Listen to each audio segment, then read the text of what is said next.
فیصلہ ہمارے ساتھ ہم نے، شعور ہمیں دیا گیا ہے. یہ واحد مخلوق ہے جس کو شعور کے ساتھ اختیار بھی دیا گیا، اختیار دے کے فیصلہ اس پہ چھوڑ دیا گیا. اب یہ ہمارے ذمہ ہے کہ ہم نے کیا کرنا ہے. ہم دیکھتے ہیں، روشن مثالیں ہمارے سامنے ہیں. کوئی نہیں جیا ایک خاص مدت کے بعد، چھوٹے بڑے درمیان ہمارے برابر کے، ہم سے بڑے سارے جو ہے وہ دنیا سے جا رہے ہیں. تو ہماری باری کیوں نہیں آنی؟ جب ہماری باری بھی آنی ہے، یہ دو راہیں ہیں، یہ دونوں راستے دکھا دیے ہیں، تو پھر ہم کس راہ پہ چلنا ہے؟ ہمیں گائیڈ کرنے والا چاہیے نا. ہمیں کسی نے بتایا نہیں، قرآن ہمارے پاس آ گیا، قرآن نے بتا دیا. رسول صلی اللہ علیہ وآلہ وسلم نے اس راہ پہ چل کے دکھا دیا ہمیں. اب پھر کس بات کا انتظار ہے؟ مرنے کا انتظار ہے. تو جس وقت پھر وہ پوچھتے تھے کہ اچھا وہ کون سی قیامت کب آئے گی؟ یسألونک عن الساعۃ ایان مرساہا، وہ آپ سے پوچھتے ہیں اس وقت کا ٹھہرنا. مرساہا لفظ یہ وہی لفظ ہے جو بھی ہم نے اوپر پڑھا، ارساہا والجبال ارساہا، ٹھہرنا، واقع ہونا. کب واقع ہوگی وہ؟ فیما انت من ذکراہا، آپ کو اس کے ذکر سے کیا فائدہ؟ آپ اس کے بارے میں کیوں پوچھ رہے ہیں؟ آپ اس کو تاریخ کو لے کے کیا کریں گے؟ آپ اس کام کے لیے نہیں بھیجے گئے کہ آپ ان کو تاریخ بتاتے پھریں. آپ تو ان کو خبردار کرنے کے لیے گئے ہیں اس کے انجام سے، آپ تاریخ بتانے کے لیے نہیں گئے. دیکھیے اگر آج تاریخ بتا بھی دی جائے تو کیا نکال لیں گے اس سے؟ اصل کام تو یہ ہے کہ تمہیں انجام سے باخبر کیا جائے. اِلیٰ رَبِّکَ مُنتَہاہا، اس کا علم تو صرف تیرے رب کو ہی ہے. بار بار وہ سوال کرتے تھے، وَيَقُولُونَ مَتَىٰ هَٰذَا الْوَعْدُ إِن كُنتُمْ صَادِقِينَ، بتائیں وہ وعدہ کب پورا ہوگا، وہ وعدہ کب پورا ہوگا. اس کا علم اللہ کے پاس ہے. وہ اللہ جس وقت جو اس نے اپنا اس کا وقت مقرر کر رکھا ہے، اس معین وقت سے نہ ایک لمحہ تاخیر ہوگی، نہ اس سے پہلے آئے گا. وقت آ جاتا ہے. ابھی بھی ہم کہتے ہیں جب کسی کی فوتگی ہو جائے تو ہم کہتے ہیں اس کا وقت پورا ہو گیا. کیا اس سے پہلے ہمیں پتا ہوتا ہے کہ اس کا وقت پورا ہونے والا ہے؟ اللہ کو پتا ہوتا ہے. اصل تو یہ ہے کہ اپنی زندگی کو اس طرح گزارو کہ کسی بھی لمحے جب آ جائے تو اس وقت تیار ہو بندہ. اس کے لیے گر کی بات یہ ہے، ایک تو ہمیشہ اپنے آپ کو وضو میں رکھیں، وضو میں رکھیں، ہمیشہ اللہ کا ذکر کرتے رہیں. وضو میں رکھیں گے تو کم از کم اتنا تو ہوگا کہ مینٹلی پریپیئر ہیں ہم. اور مینٹلی پریپیئر ہونے سے ہی جو ہے وہ پھر اللہ بھی یاد رہے گا. کس کے لیے وضو کیا تھا؟ اللہ کے لیے کیا تھا، اپنے آپ کو پاک رکھنے کے لیے کیا تھا. اس نیت سے کیا تھا کہ کپتانی کب بلاوا آ جائے تو اس بلاوے سے پہلے ہم اپنے آپ کو پاک صاف تو رکھیں، کر کے رکھیں، وضو میں رہیں. سونے سے پہلے وضو کر کے جائیں، وضو کر کے سوئیں. کب آئے گی؟ تو اس کا علم تو صرف تیرے رب کے پاس ہے. آپ صلی اللہ علیہ وسلم کا کام کیا ہے؟ انما انت منذر من یخشاہا، آپ کا کام صرف خبردار کرنا ہے اس کو جو ڈر رکھتا ہے، جس کے دل میں خوف ہے، جس کو ڈر ہے کہ کل کو میں اللہ کے سامنے جا کے کیا جواب دوں گا. آج میں نے رشوت لے لی ہے، آج اس رشوت سے لے کے میں نے جو ہے وہ حرام کا لقمہ اپنے بچوں کے پیٹ میں ڈال دیا ہے، کل کو یہی بچے جو ہیں وہ میرے سامنے بھی کھڑے ہوں گے. ہم حرام کھلا کے ان سے وفا کی امید نہ رکھیں. یہ نہیں ہو سکتا کہ گندگی سے پاکیزگی جو ہے وہ عمل میں آ جائے. یہ نہیں ہو سکتا خبیثات سے طیبات جو ہیں وہ وجود میں آ جائیں. گندگی رہے گی جیسے بھی ہوگی. بڑا اکثر کسی نے، میں اکثر کہا کرتا ہوں کہ ہم کہتے ہیں کہ جناب سور حرام ہے. ہاں بھی حرام ہے. وہ جو حرام کے پیسوں سے مٹن خریدا ہے وہ حلال ہے، اتنا ہی حرام ہے وہ بھی، اتنا ہی حرام ہے وہ بھی. اس کے اوپر ہمیں کچھ نہیں ہوتا. ہم کہتے ہیں جی ٹھیک ہے، چھری تو اللہ کا نام لے کے پھیری تھی نا. بھائی جو پیسے لیے ہیں، پیسے خرچ کیے ہیں، پیسے کہاں سے آئے؟ وہ پیسے ہی تمہارے جو ہیں وہ سارے کے سارے حرام کے ہیں. تو جتنا مرضی کھا لو، اپنے پیٹ میں حرام بھر رہے ہو، اپنی اولاد کو حرام کھلا رہے ہو. پھر وہ تمہارے لیے صدقہ جاریہ نہیں بنے گی، وہ گناہ جاریہ کا باعث بنے گی. اس لیے کہ اس کی پرورش حلال سے نہیں ہوئی. جتنے مرضی اچھے اسکول میں پڑھا لیں، جتنے مرضی اچھی تعلیم دلوا لیں، اگر پرورش حرام کے پیسے سے ہے تو وہ کبھی جو ہے وہ سیدھی نہیں ہوگی. آپ کا کام صرف خبردار کرنا ہے اس کو جو ڈر رکھتا ہے اس کا. اور اس دن کیا ہوگا؟ کأنہم یوم یرونہا، اس دن کو وہ دیکھیں گے اس کو اور پھر سوچیں گے. یہاں پہ تو کہتے تھے اتنی لمبی عمر 50-60 سال کے لیے ہم جو ہے وہ سب کچھ تیگ دیتے ہیں، اپنی ساری توانائیاں، ساری اپرچونٹیز جو ہیں وہ ایک ہی کام میں دنیا حاصل کرنے کے لیے لگا دیتے ہیں. کون سی آخرت؟ کس طرح کی آخرت؟ اس وقت وہ دیکھیں گے لم یلبسو، نہیں وہ رہے، نہیں وہ ٹھہرے الا عشیۃ او ضحاہا، شام کا کچھ حصہ یا شام کے وقت یا صبح کے وقت، اتنا زندگی ہمیں تو سمجھنے کا موقع نہیں۔ اس وقت یہ کہیں گے کہ ہمیں جو ہے وہ موقع ہی نہیں ملا، ہمیں تو سمجھ نہیں آئی کہ کیا ہوا۔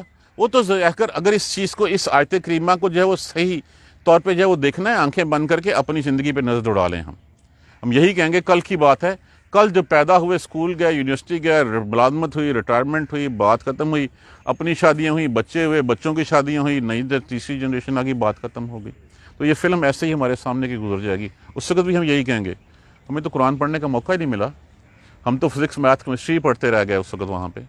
ہم نے انگریزی اتنی پڑھی، انگریزوں کو پڑھانے لگ پڑے، ہم نے عربی کی طرف دھیان ہی نہیں دیا، ہم نے اس قرآن کو دیکھا ہی نہیں، ہمیں سمجھ ہی نہیں آئی یہ قرآن اتنی جلدی ہم کیسے سمجھ لیتے۔ ہم تو اتنا سا عرصہ رہ کے آئے ہیں، ہم 2 آیتیں روز پڑھ لیں، ہم 2 لفظ ہی روز پڑھ لیں، تو اس وقت تو یہ ہوگا کہ یا ہم صبح کا کچھ حصہ رہ کے آئے ہیں یا شام کا رہ کے آئے ہیں۔ اس وقت سے پہلے یہ دونوں جو پکچرز ہمیں دکھائی ہیں، ایک راہ ہمیں چوز کرنی ہے۔ اگر ہم اس کی طرف دھیان نہیں دیں گے تو شیطان خود بخود ہمیں دوسری راہ کی طرف لے جائے گا۔ ہمیں اپنے آپ کو لگام ڈالنی ہے، اپنے آپ کو روک کے رکھنا ہے، نہیں تو خواہشات نفس کا گھوڑا جہنم کے گڑھے میں گرا کے بس کرے گا۔ اس سے پہلے رک جانا ہے ہمیں، اور رکنا کب، کیسے ہے، کیا طریقہ ہے، یہ ہمارے سامنے قرآن پڑھا ہوا۔ کتنا ہم نے اس کو ساتھی بنایا، اسی کو بنائیں گے تو گزارا ہوگا، نہیں تو پھر جو ہے وہ اس گڑھے سے گرنے میں ہمیں کوئی روک نہیں سکتا۔ اللہ سبحانہ تعالیٰ ہمیں سیدھے راستے پہ چلنے کی ہمت اور توفیق دے۔ جزاک اللہ خیر۔ الحمدللہ رب العالمین۔ سبحانک اللہم و بحمدک، اشہد ان لا الہ الا انت، استغفرک۔